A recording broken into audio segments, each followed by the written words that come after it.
what's a plate week like, especially when you have the morning line choice, but what's it like going into this race with a big opportunity? It's just a matter of keeping them in their routine.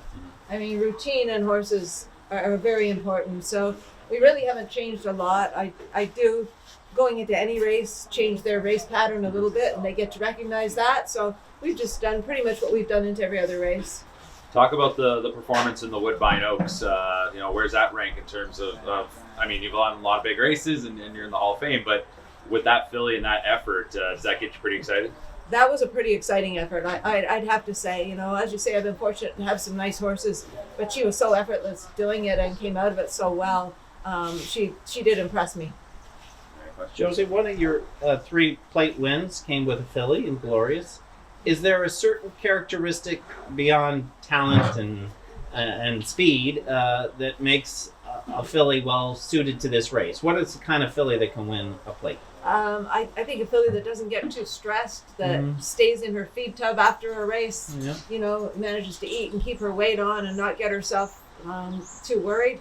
And both Inglorious and this filly have very good minds, and I think that's very, very key. I mean, it's the key with the colts as well, you know. The positioning of the Woodbine Oaks, obviously, so now that its placement, making it, like setting it up to where they could run, how important was that when it was actually moved to where they can run in the plate after the Woodbine Oaks? Oh, it's the only way you can really do it. Yeah. You've got to have enough time. I think more and more we're realizing in this day and age that we have to give these horses some space in between races and some time to recover. When did you know her, when did you think you had a plate horse in her? Obviously, anytime you have a nice Canadian-bred 3-year-old, it's on your radar. So really, every horse that comes in the barn that's Canadian-bred, you look and you say, is this possibly one? And then when her first start, she was very dominant, and we said, okay, maybe we're going to go that way. But obviously, with the fillies, initially we're looking Oaks. We said, I hope I have an Oaks filly. And then, obviously, Queen's Plate is just icing on the cake if you can segue into that. Josie, the plate is often called the Canadian Kentucky Derby. And obviously, this year we saw Cherie DeVoe win the Kentucky Derby, trend-setting. And I was curious, watching from afar as the first female to win the plate, and of course now you've won it 3 times. What did you think watching the Derby this year and seeing Cherie's success? And did you see any parallels to what you went through 20 years ago? I think it's time. There are more and more women in this sport, and I think, as in all sports, as we get more women participating, you see the basketball leagues springing up. As more of us get the opportunities to perform, there are going to be people who excel. Did you see any parallels from her journey to yours, or did you see it as different? I think it was entirely different. Josie, let's talk about post position. The format changed back for the draw to select your post. So sitting there, you just had to wait till the end. I guess you knew probably what was going to happen. I guess I knew from the beginning what was going to happen. As soon as I knew what my draw was going to be, I knew we were not going to end up in the ideal spot. I think that is perhaps where having a rider like John Velasquez on, he's been in this position so many times in so many top races. It's not something that he's going to overthink. Younger riders that maybe haven't had the opportunities he's had, they'll be in that spot and think, okay, I've got to do this, I've got to do that. I think Johnny will just break her, let the race unfold, and do what he does. He puts horses in great position. Where do you want to see her early? I think she likes to be forwardly placed. She doesn't have to be on the lead, but she has to be She has to be forwardly placed, and off the rail where she's not going to get pinned down.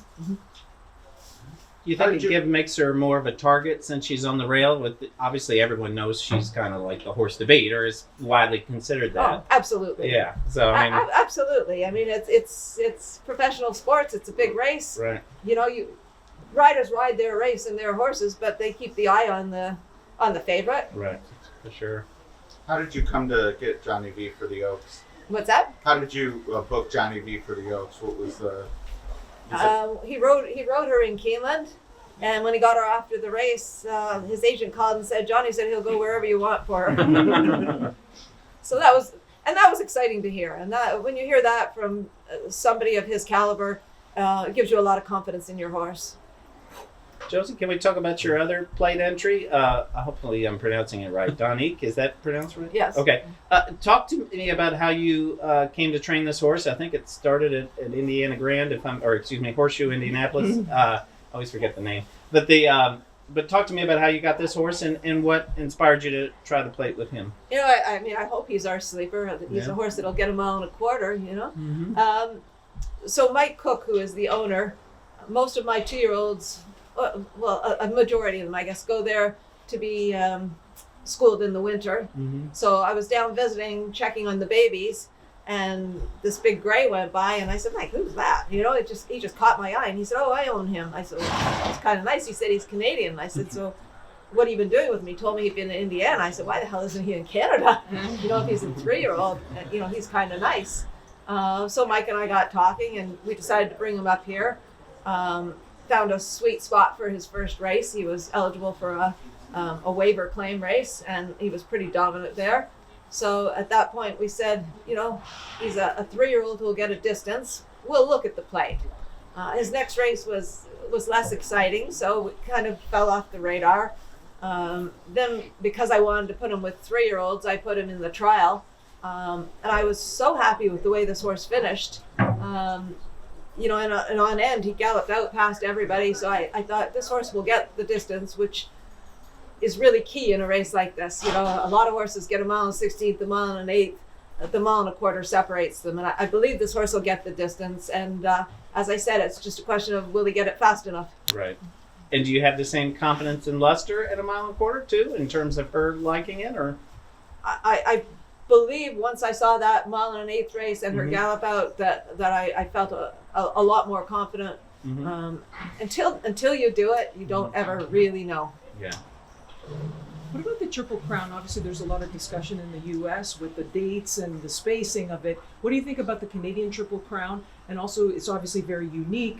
You have one at Fort Erie, you have a turf race, mile and a half. What do you think about it? And would you keep it the same, or would imagine things might change?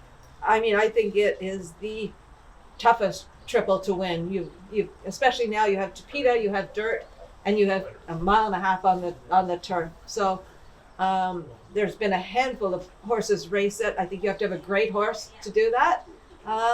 So yeah, keep it the same. If the horse is great, the horse is great, and one day somebody will get it done again. Josie, when you look back at your prior plate wins, how do they compare among your many accomplishments in this game? What do you recall your first win 20 years ago and what you felt? Yeah, obviously that was very unique. It's your first opportunity to win a big race like that, and very special horse for some Western Canadian owners that were among my first big clients that had a lot of confidence in me and started to send me nice horses. So it was very gratifying to win for them. But I've said over the years that the moment for that is probably one of my favorite moments in racing, when the horse had pulled up and he was coming back before the crowd, and the crowd started to applaud, and I got goosebumps as he went by them. It was like a wave as people applauded.